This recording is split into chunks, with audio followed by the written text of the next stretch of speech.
meditation posture.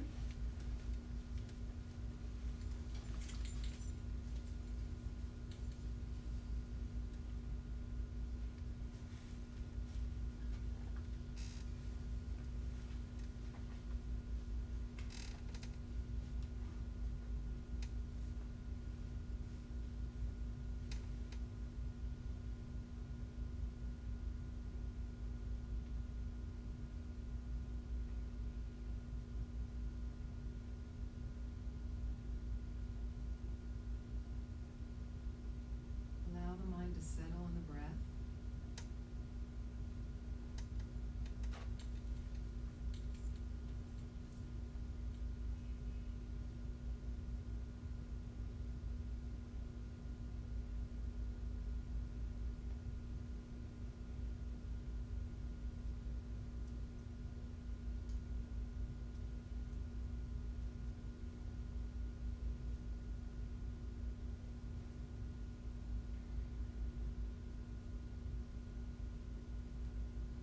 And I'd like you to place now in the space just outside your nostrils where the air enters in and leaves the body.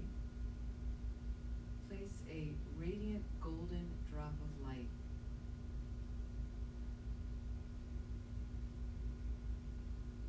I'd like you to bring all your concentration to that little golden drop of light. Keep the mind there. If you find you're about to lose the drop and your mind's going to wander off, you can brighten the intensity of the drop. See if that helps you stay concentrated there.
your mind back to the breath.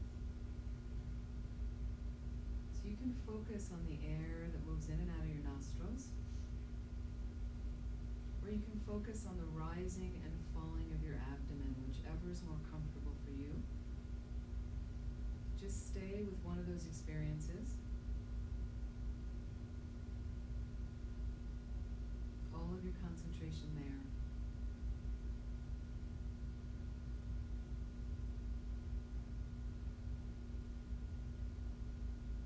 If it wanders off, simply bring the mind back.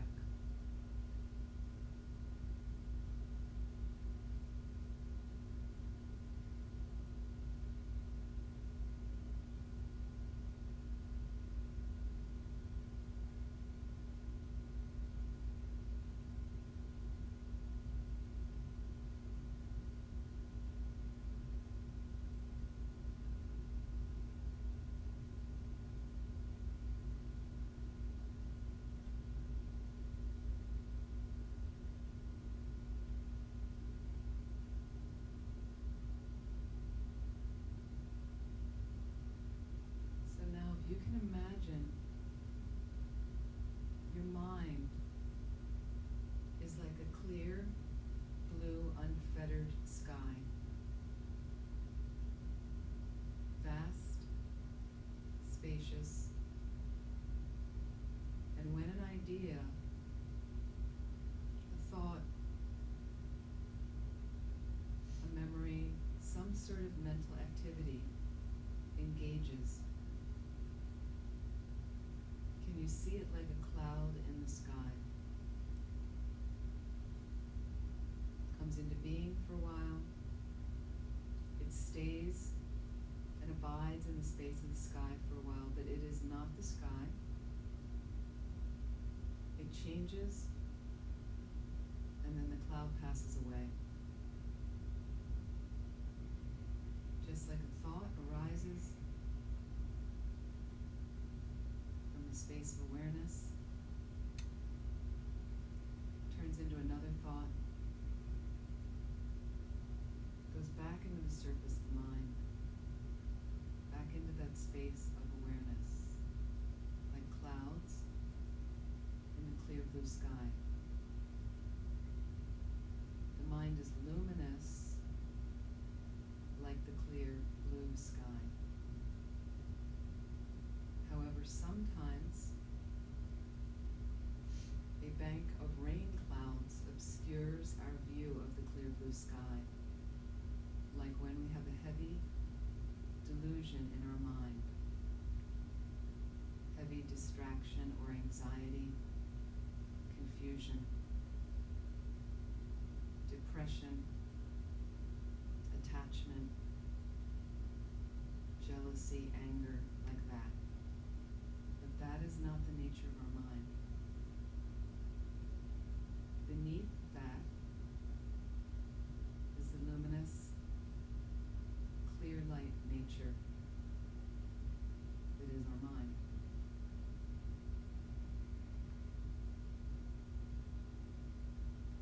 So as you sit here right now, see if you can connect with the luminous quality, as if you're looking up into the expanse of a clear blue sky.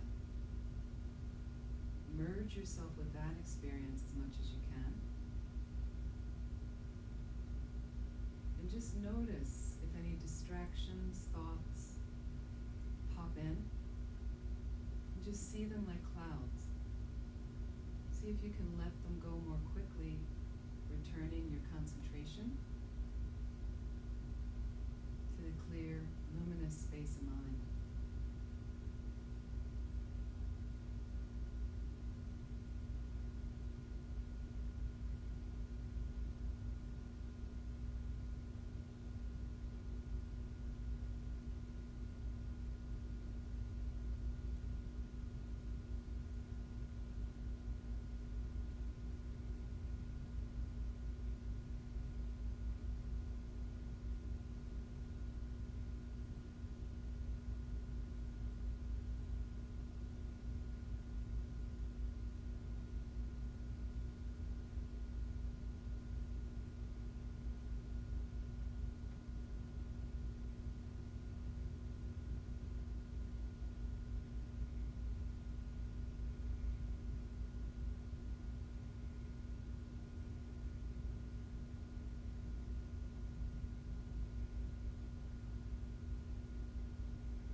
this is more subtle than focusing on the breath itself. But when I ask you to focus on the breath, see if you can notice, what is it that knows the breath?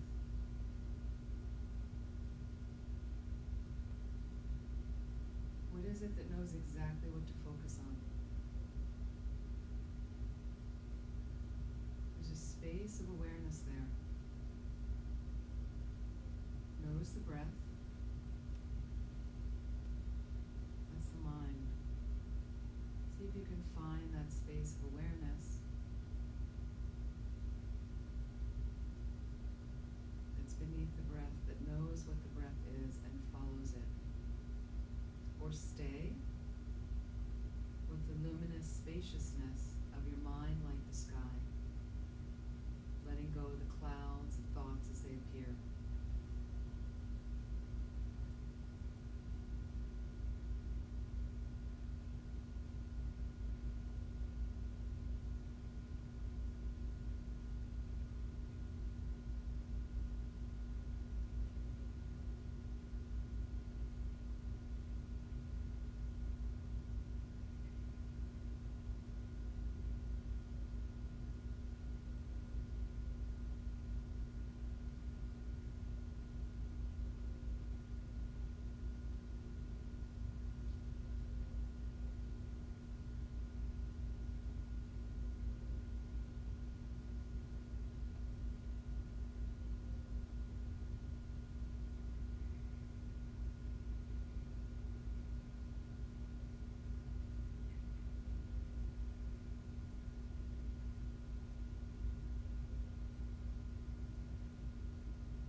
Slowly just bring the mind back to the breath itself.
About that meditation?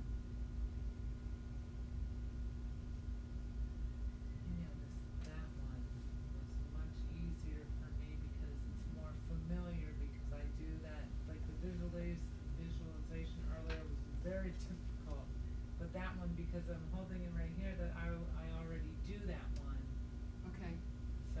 So having a these- golden drop here? Yes. Yeah, because that's just also another, I'm just trying, instead of formal shine where, okay, I've got sessions, and sometimes you just notice if you have an object like that, I'm just giving you different things to try.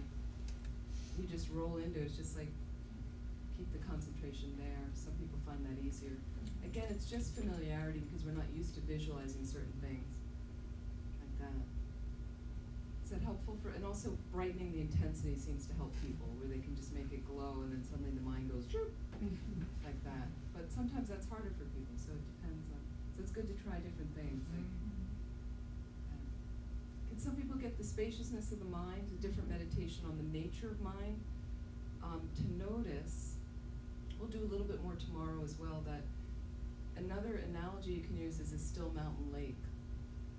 Did you ever notice how sometimes a fish will come up and then there's whoop, and then the ripples go out, so you have a thought, and then the ripples go out in the mind, and then the thought just goes back, settles back down, and so it's your choice which thoughts you want to follow and which you don't want to follow. You know, which thoughts you want to make more churning versus which, like, let it go, back, like the cloud in the sky. I just notice it, comes into being, forms, changes, let it go. And then behind it, the clear, spacious awareness, it's the mind. It's hard, I know it's not so easy. So I gave a few ways into it, because when I also said go back to the breath, isn't it interesting, there's something that knows what the breath is right away. That's your mind. Your mind, I say breath, people immediately go, oh, I know what that is. So what's watching the breath? What's watching the breath? You can think about this the rest of the day. There's something watching the breath. That's your mind, not the brain.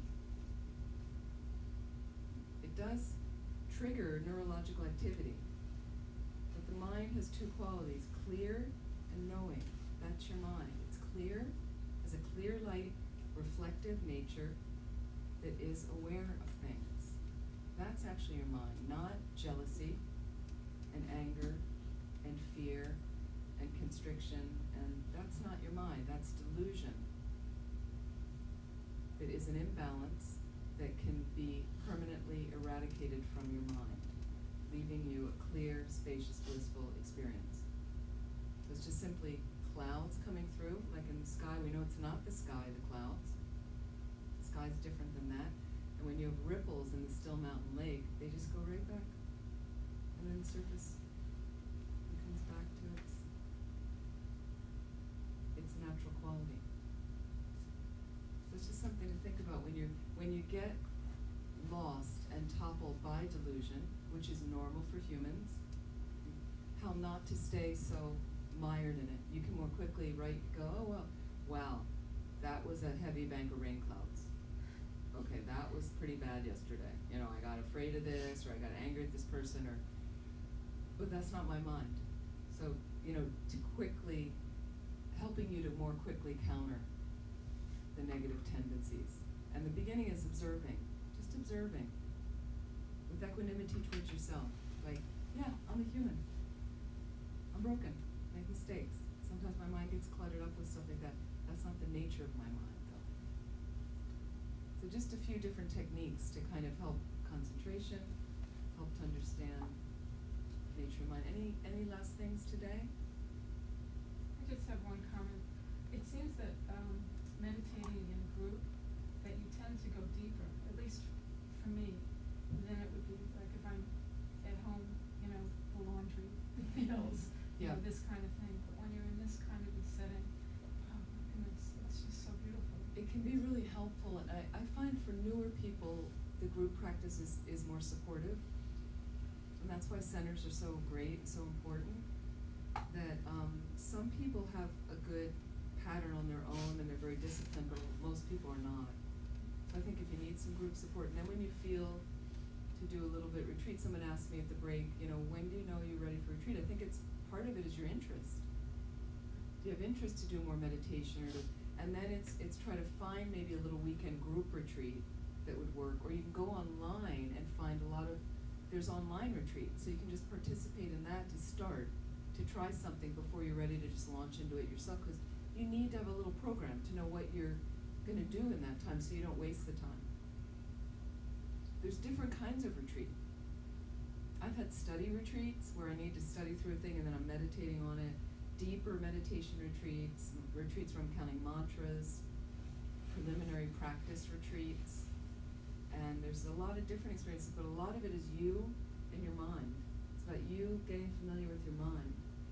And some people have a very rigid schedule, some people are a little more freeform. It's really up to your personality. At the beginning when you're doing it, if you're newer, it's better to have a schedule. To have a very clear thing. I'm gonna meditate on this and this thing, and then I'm gonna meditate on that and this, and I've got one book that's a support, but I know what meditations I'm doing. Because you wanna make sure if you're in a meditation session that you're not then just reading a text and kinda outlining a text. You really wanna know beforehand. I used to highlight maybe 3 lines of one meditation. That's the key that I'm meditating on in that section of a Lam Rim book. It's like you don't want to be page through pages. You want to just have your highlight, and that's the key of that part, is that part, those points. And that's what I'm going to, in the meditation, that's what I'm going to focus on. And then FPMT has all these courses online that have accompanying meditations. So you can either, if you want your computer in front of you, you can just look at it there. Often in deep retreat, I don't want to have the technology so much. You can print them out and have a page and just follow the meditation. You can get a meditation book. How to Meditate is a wonderful meditation book. You can just go through a few meditations in there over a weekend or over a day. What are your thoughts on meditating on imagery such as like, thinking of a peaceful hike that you took and seeing yourself go through those steps? Is that as good as doing something that's more like still, like thinking of the sky, or? You could do something like that if like I find if you're, let's say you're feeling, there's different meditations for certain things. If you're feeling very anxious, I think a meditation on a hike that made you feel really happy can be very helpful. Some people like the ocean, so they might go, oh, the last time I was at the beach, it was so relaxing, the waves went out, the waves came in. So it kind of depends. It's not really a formal, it wouldn't be necessarily such a formal practice in our tradition, but it can be very helpful. Even a type of mindfulness like that. So when you're talking about reading a certain text and then meditating on that, are you meditating on the intention, and then do you take the intention down to like a word or a feeling, or are you talking to yourself during that meditation time? Not necessarily. Well, I'll give you an example. And this is hard. Initially, I wasn't sure what to do, and I outlined the essence of refined gold. So then it was a matter of, I heard about analytical meditation on it, and I'm like, well, what is that? And then I heard you come from different angles. So I looked at the 8, like if I saw Precious Human Rebirth, there's 18 situations that make up a Precious Human Rebirth. Some are related. But one of them, there's 8 freedoms, situations I'm free from as a human. One of them is being an animal. So what I already did in my Lam Rim text was I outlined the 18 situations. So I had a yellow highlighter through being an animal. That was clear. But then I had read the paragraphs already about those. And being an animal is being an animal. I know what that is. So I didn't need to have any other lines. But I needed to know being an animal was one of the freedoms. So I had a 20-minute session, half an hour session, and I'm going to be an animal in the session. This is my meditation. Set a motivation, get my posture right, set a motivation, and I want to thoroughly appreciate my human life. And what I want to do slowly, let's say in a day retreat or weekend, is I want to familiarize my mind with these 18 situations. So then I know them. Okay. Eventually, if you have a realization, then you capital K know them. Okay. First one I'm going to take right now is being an animal. Free from being an animal. What is it to be an animal? Choose an animal. Maybe an animal you know, maybe an animal you don't know, but you see a snake, you imagine a snake's life, or an ant. Well, any animal. And really, as much as you can, put yourself in the mind of that animal. Imagine what its day is like. What is its life like? And as much, and your mind's going to go off. An animal, I'm bored, but back to the animal. Look out through their eyes. What do they eat? What do they do? How do they sleep? Are they afraid? Are they slowly, so I soak my mind in it. Maybe I do 20 minutes. Take a 5-minute break. Maybe I do another 20 minutes. Because what will happen is eventually, and you come back to your life, and I realize, wow, so great, I'm a human. Like, I mean, the animal life, it really sucks. Like, it's really not what I want. But you need to kind of go through it again and again. Then I might go to another freedom. That, you know, I'm free from being in a hungry ghost realm. Well, what's that realm? First I need to read what that realm's about. Well, that's disgusting and revolting. Okay, let me go into that. Free from being a hell realm. So, now there's traditional ways to meditate, and that you get into the hell realms and it's pretty bleak. Like, you know, you're like, I used to skip that. I didn't like that. But then, years later, I was at a conference for monks and nuns in California. And one of the senior monks in another tradition, it was great because we talked about, you know, being in the West and what it's like, and then we talked about different retreat methods and meditation practices. It was really sweet to mix with other monastics.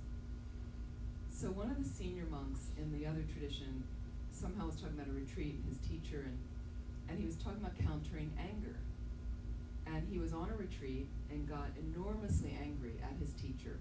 Like this huge thing came up suddenly, and this is the way the mind is, right? Suddenly something comes up in your mind and you're cruising along, and now you're really full of anxiety. Or something, you know, some little thing will set it off. You're something with your job, and you don't like your coworker, your husband, So he was in a retreat, and through the meditations, things get access, things come up in the mind.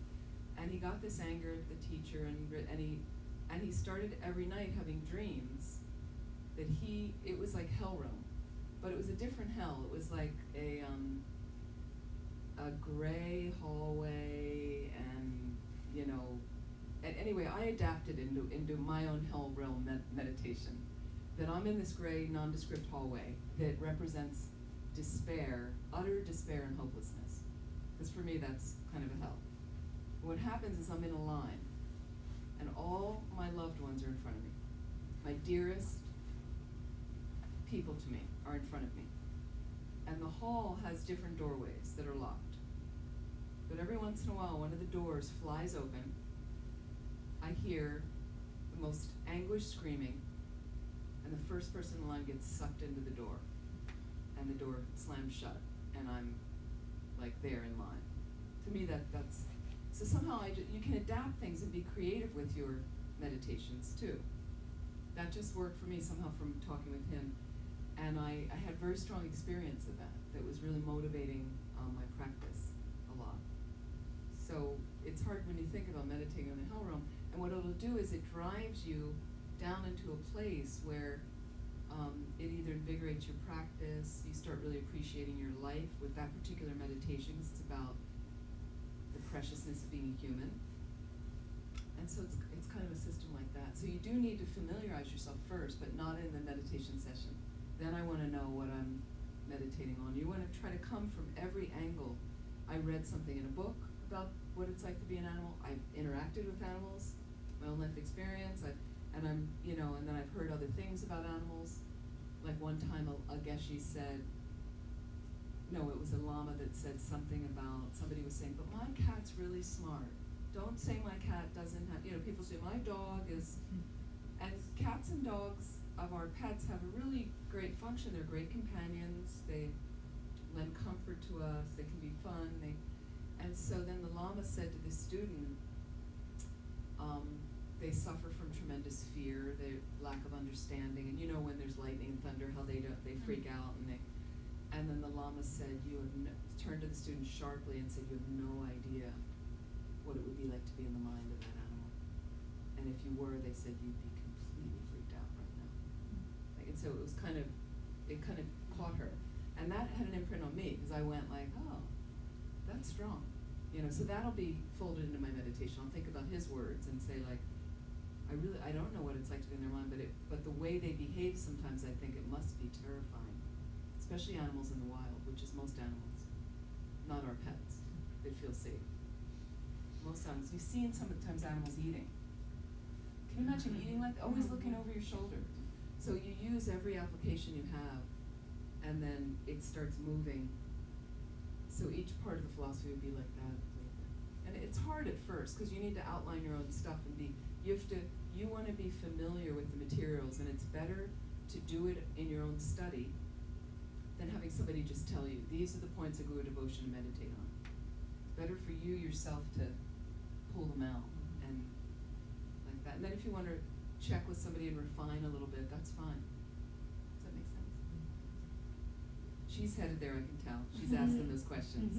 I ask those questions. I know those questions where I really, like, some people, it's interesting, all of you have this sense of, but there's people that you see, there's a seed that got planted a little deeper in certain people, and there's some people I know that shortly on coming to it, they're new at a center, and all they want to do is do a retreat. Like, they have this, and then there's some people I know they never want to meditate, no interest at all. They come to the pujas or something, or they're, but some people right away they're like, asking, when's that retreat? What do you do? How does it work? It's interesting, we all have our own tendencies, things we're interested in. Speaking of, can you explain a little bit more in detail what you're planning to do tomorrow? Yeah, tomorrow we're gonna do probably a couple meditations like today, maybe a little bit more quickly, go through. And then I wanna go more into mindfulness and talk a bit about Mahamudra. And what exactly is that? Mahamudra is you meditating on, in a sense, from emptiness, the nature of the mind. So we're not gonna talk extensively about emptiness, but more about the nature of the mind, how we work, because it's really a beautiful part of Tibetan Buddhism, because we're not familiar with the nature of the mind, so we get caught up in stuff. But and we started already a little bit on the nature of mind. Everybody okay? Okay. Little exercise, you have some things to watch tonight, and what are we bringing into high relief? What's in the shadow? Where is my presence of mind? Am I present now with what's going on, what's unfolding? And what if it's uncomfortable? Can I work with it with my breath? That this is just uncomfortable, that's all. I don't need to have a bigger story or elaboration about it. It's just, this is what is, and maybe I locate the discomfort physically in my body, and maybe I allow my breath to open it up and lend some spaciousness to it and let it go more quickly. And then please, if you can maybe have a motivation when you go to sleep at night. You need to sleep for your energy and your health, but could you motivate that I'd really like to have the energy in my health so I can progress along a path to full awakening, to benefit all living beings. So really for the purpose of benefiting all others, I'm gonna practice the yoga of sleeping. You can do the same thing when you wake up. Thank you. Let's do some dedication prayers on page 235. Thank you so much for coming. Thank you. Thank you for your effort. No, I really enjoyed today. I really like to sit a bit and talk about the mind. And you've got very good concentration, everybody here, so thank you so much for your effort. We're on page 235. We're going to read these 3 verses. Due to the merits of virtuous actions, may I quickly attain the state of a Guru Buddha, and lead all living beings without exception to that enlightened state. May the supreme jewel bodhicitta that has not arisen arise and grow, and may that which has arisen not diminish, but increase more and more. Just as the brave Manjushri and Samantabhadra too realize things as they are, I can dedicate all these merits in the best way that I may follow their perfect example. Page 244, the long life prayers for His Holiness the Dalai Lama, Lama Zopa Rinpoche. In the land encircled by the snow mountains, you are the source of all happiness and good. All powerful Chenrezig Tenzin Gyatso, please remain until samsara ends. You who uphold the subduer's moral way, who serves the bountiful bearer of all, sustaining, preserving, and spreading Manjunath's victorious doctrine, who masterfully accomplishes magnificent prayers honoring the 3 jewels, Savior of myself and others, your disciples, please, please live long. May there be peace on the planet instantly, and all those who are needing additional healing, may completely and immediately. Thank you so much. Thank you very much for coming, and I hope you enjoy the rest of your day. Thank you. So we You start too. tomorrow at 11. Thanks very much.